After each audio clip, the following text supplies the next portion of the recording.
A milling machine is a machine tool with a rotating cutter, typically used to shape, slot, and drill solid metal workpieces. Most machines have three axes of movement, X, Y, and Z, the same as those of the Cartesian coordinate system. On a manually operated conventional milling machine, the milling table can be moved side to side along the X-axis using one of two hand wheels. The table sits on a structure called the saddle, and together can be moved transversely along the Y-axis. The spindle, which holds and rotates the cutting tool, is housed in the milling head and can be moved vertically along the Z-axis. Z-axis movement can be accomplished by moving the entire head vertically along the column.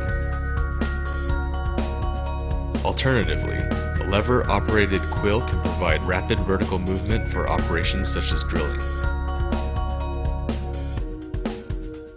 A vertical machining center, or VMC, is a computer-controlled CNC milling machine. Movements are very similar to those of conventional milling machines, with the table moving along the X-axis,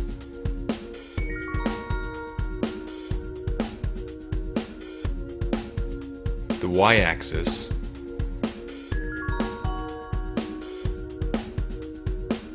and the spindle head moving vertically along the Z-axis.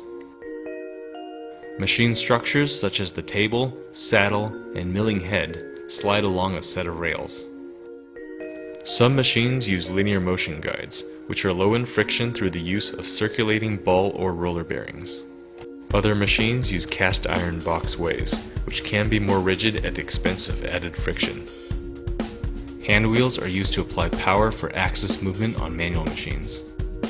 Highly accurate servo motors are used to apply power on automated CNC machines. Lead screws, such as the Acme screw on this conventional machine, translates rotational movement into linear motion. CNC machines use ball screws and ball nuts. Ball bearings which circulate within the ball nuts reduce friction while increasing accuracy.